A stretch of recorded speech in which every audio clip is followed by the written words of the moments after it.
রোহিঙ্গা সন্দেহে 3 জনকে আটক করলো জিআরপি। এদের মধ্যে একজনকে পরে গ্রেফতার করা হয়। শিয়ালদহ স্টেশন থেকে শুক্রবার 17 জানুয়ারি তাকে গ্রেফতার করা হয়। জানা গিয়েছে ধৃতের নাম আব্দুল রহমান। তার সঙ্গে আরো দুটি মেয়ে ছিল। তারা সকলেই মায়ানমারের বাসিন্দা। কোনো পরিচয়পত্র ও পাসপোর্ট ছাড়াই তারা ভারতে ঢুকেছিল বলে জানা গিয়েছে। 20,000 টাকার বিনিময়ে ভারতে অনুপ্রবেশ করে তারা।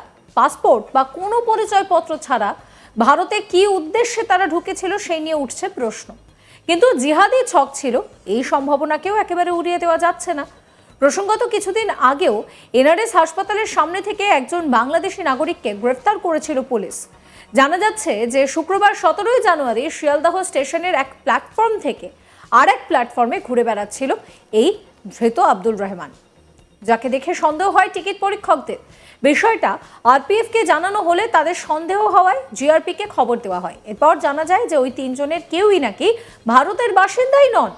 এরপর জিজ্ঞাসাবাদের পর পুলিশ সূত্রে দাবি করা হচ্ছে যে জেরার মুখে ধৃত আব্দুল রহমান জানায় যে 5 থেকে 7 বছর আগে ভারতে আসার পর সে কাশ্মীরে চলে গিয়েছিল, সেখানে সে শ্রমিকের কাজ করত। এই দাবি করছে ধৃত আব্দুল। যদিও আদৌ কাশ্মীরে আব্দুল শ্রমিকের কাজ করত কিনা সেই নিয়ে সন্দেহে রয়েছে পুলিশ।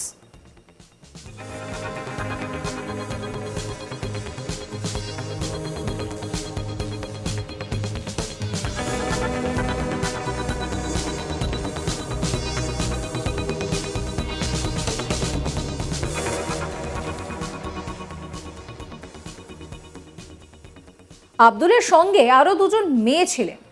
তার সঙ্গে থাকা 2টি মেয়েকে আব্দুলের কাশ্মীরে পাঠানোর কোনো পরিকল্পনা ছিল কিনা সেই বিষয়টাও খতিয়ে দেখা হচ্ছে।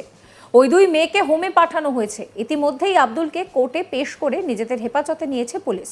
এই নিয়ে আমার কলিগ রাজেশ সাহার একটি রিপোর্ট দেখাবো আপনাদের।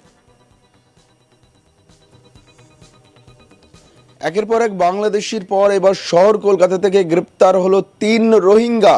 আমরা দেখেছি বিগত কয়েক মাস ধরে শুধু কলকাতা শহর নয়, কলকাতা সহ রাজ্যের বিভিন্ন জেলা থেকে একাধিক বেআইনি অনুপ্রবেশকারী বাংলাদেশি নাগরিককে গ্রেপ্তার করেছে পুলিশ।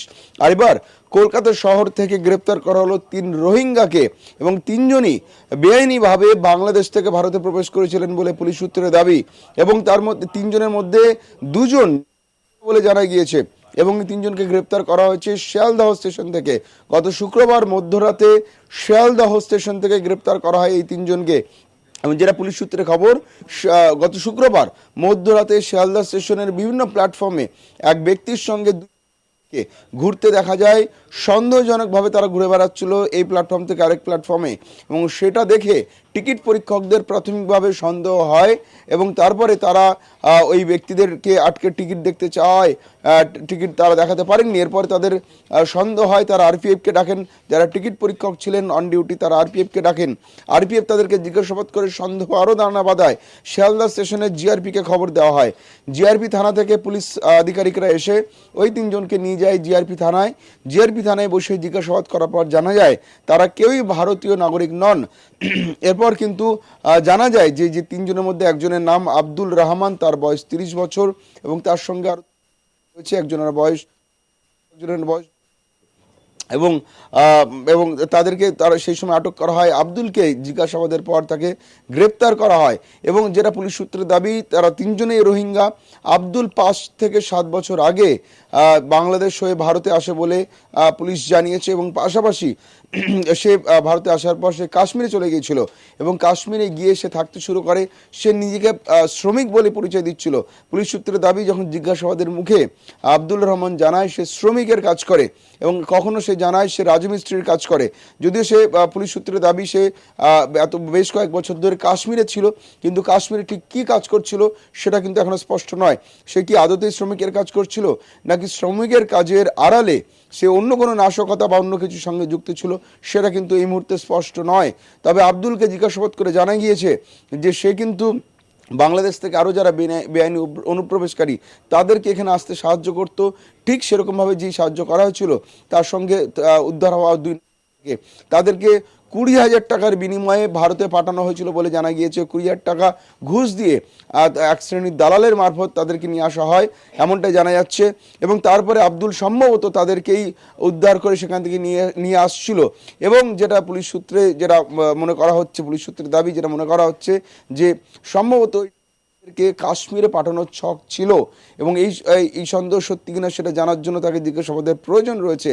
ওই কে ইতিমধ্যে হোমে পাঠানো হয়েছে এবং আব্দুল রহমানকে গ্রেপ্তার করে পরদিন আদালতে তোলা হলে কোর্ট থেকে কিন্তু তাকে পুলিশ হেফাজতের নির্দেশ দেওয়া হয়েছে।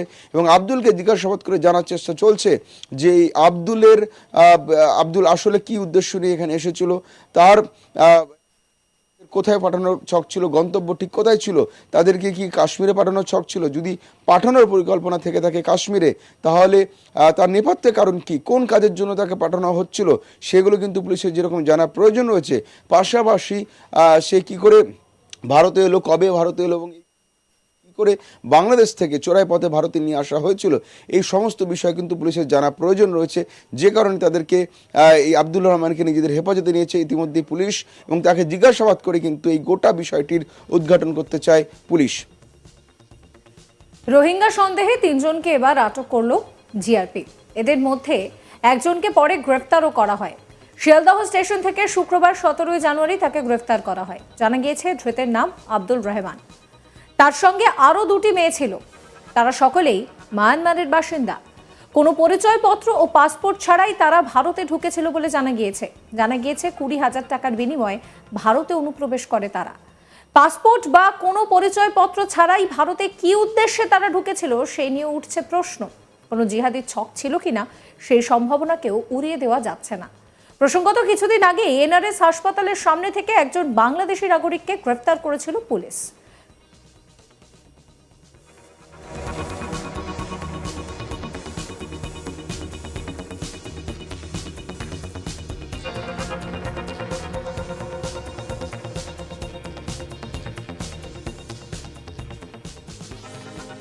জানা গিয়েছে শুক্রবার 17 জানুয়ারি শিয়ালদহ স্টেশনের একটা প্ল্যাটফর্ম থেকে আরেকটা প্ল্যাটফর্মে ঘুরে বেড়াচ্ছিল এই ধৃত আব্দুল, যা দেখে টিকিট পরীক্ষকদের সন্দেহ হয়। বিষয়টা আরপিএফকে জানানোর পর জিআরপিকে খবর দেওয়া হয়। এরপর ওই 3 জন কেউই যে ভারতের বাসিন্দা নয় সেটা জানা যায়। তারপর জিজ্ঞাসাবাদের পর পুলিশ জানাচ্ছে যে জেরার মুখে ধৃত আব্দুল জানায় যে 5 থেকে 7 বছর আগে ভারতে আসার পর সে কাশ্মীরে চলে গিয়েছিল। সেখানে নাকি সে শ্রমিকের কাজ করছিল। যদিও আদৌ কাশ্মীরে এই আব্দুল শ্রমিকের কাজ করছিল কিনা সেই নিয়ে পুলিশের সন্দেহ রয়েছে। তার সঙ্গে থাকা 2টি মেয়েকে কাশ্মীরে পাঠানোর কোনো পরিকল্পনা আব্দুলের ছিল কিনা সেই বিষয়টিকেও খতিয়ে দেখা হচ্ছে। ওই 2 মেয়েকে হোমে পাঠানো হয়েছে। ইতিমধ্যেই আব্দুলকে কোর্টে পেশ করে নিজেদের হেফাজতে নিয়েছে পুলিশ।